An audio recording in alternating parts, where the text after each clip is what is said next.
Oh my, oh my. We haven't talked about Andrew Tate, at least not Andrew Tate specifically, not in like a week or two. As a matter of fact, he's basically been banned off of all the relevant platforms except for Twitter at this point.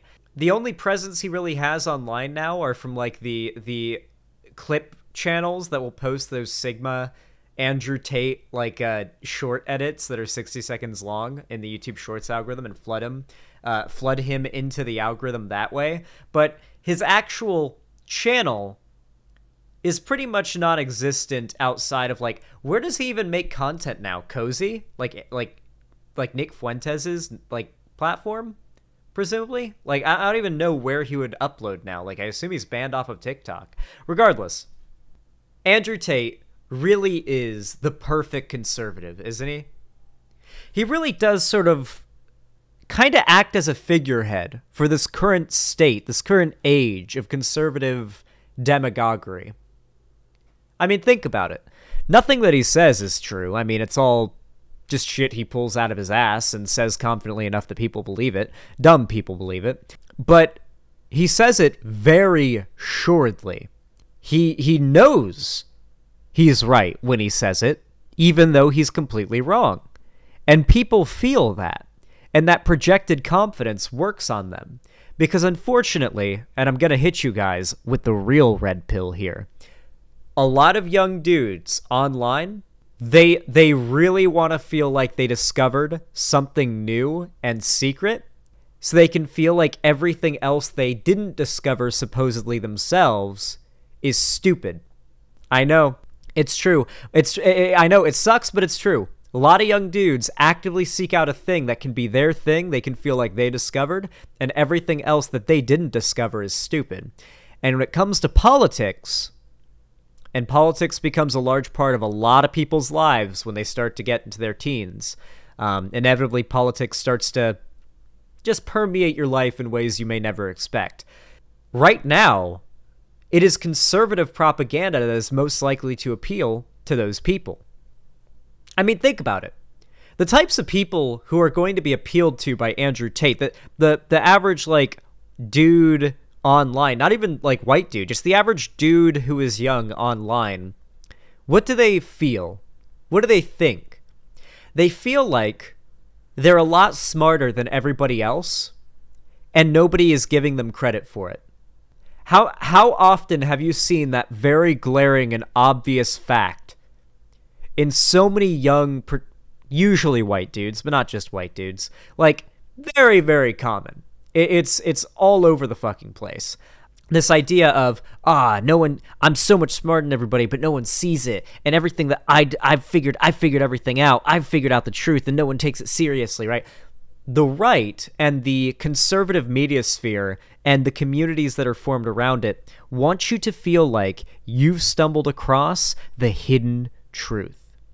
When I was a conservative chud boy, I felt as though, initially, I'd stumbled across this secret new brand of liberalism when I found, like, Chris Ray Gun, Shoe on Head, Amazing Atheist, etc., right? I was like, oh, okay, so being progressive, nominally speaking, isn't necessarily a bad thing, but these SJWs, the real correct progressive position is to be progressive, but also to recognize these SJWs are a real threat, right? Like, back then, that's what it was. And you felt like you had stumbled across this ancient, not ancient, but like this hidden, suppressed truth that people were just too stupid or afraid to accept was the truth. And that's exactly the same type of propaganda Andrew Tate lives on right now. And that is why I want to feature this tweet, because it really is glorious, isn't it? Look at this. Reading books is for losers who are afraid to learn from life, so they try to learn from the life that others have lived, but you never really learn unless you've lived it. You must feel it to believe it. Books are a total waste of time. Education for cowards. I'd say I did a pretty good impression of Andrew Tate there. Would you guys agree? I'd say that was a pretty damn good impression. Anyway, yeah, that is just books bad is the take there. Listen, for a while now, I've talked about how conservative propaganda kind of shifted when BreadTube started.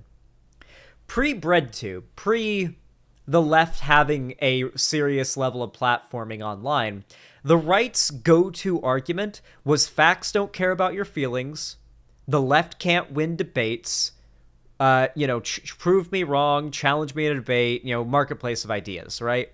Every conservative argument basically tried to sneak in the idea that the left couldn't debate or was too afraid to debate because I guess, because they're afraid they'll be proven wrong in all of their propaganda, right? Like Ben Shapiro, Steven Crowder, Sargon, all of like the big conservative media figures of that time all built themselves up as these like pro-intellectual and in many cases debaters, right?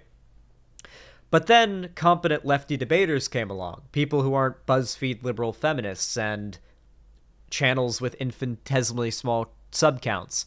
And very quickly the right realized, oh fuck, when we debate the left, we're essentially acting as a conveyor belt of content to leftist figures.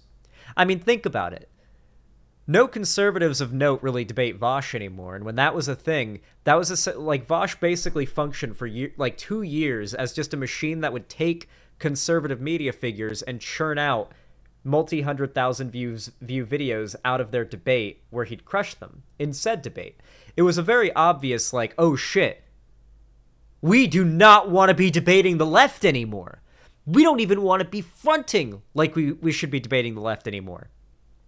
And in 2019, 2020, roughly, we saw a shift in conservative propaganda. It stopped being the left can't debate, the left won't debate, marketplace of ideas. It started being the left is dishonest and bad faith, so don't engage with them. And also, why bother? Because they want to take away your freedom of speech and ability to have debate and discussion.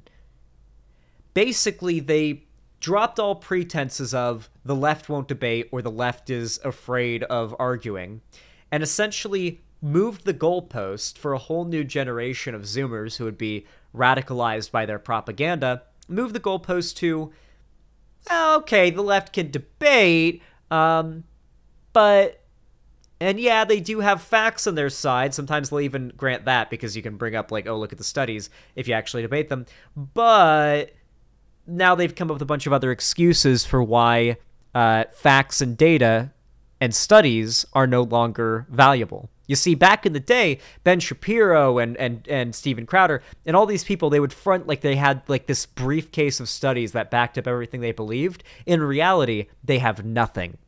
They have nothing. When you confront them on that there is no academic consensus of any kind that agrees with what they think, they no longer say facts don't care about your feelings or anything like that, or even say they have any data that backs up what they say. They argue that these institutions, medical institutions, very well very reputable and filled with very brilliant people who've dedicated their lives to these fields, they'll say these institutions have been infiltrated by the left and made untrustworthy. They've dropped all pretense of caring about the truth. The more and more we push them, the more and more reality crumbles away from their propaganda. Which means their propaganda can get even crazier and more insane, but it also means their propaganda gets even more easy to debunk. So the reading books is for losers argument is actually obviously, we're seeing it in its most distilled, stupid form here, despite getting 51,000 likes.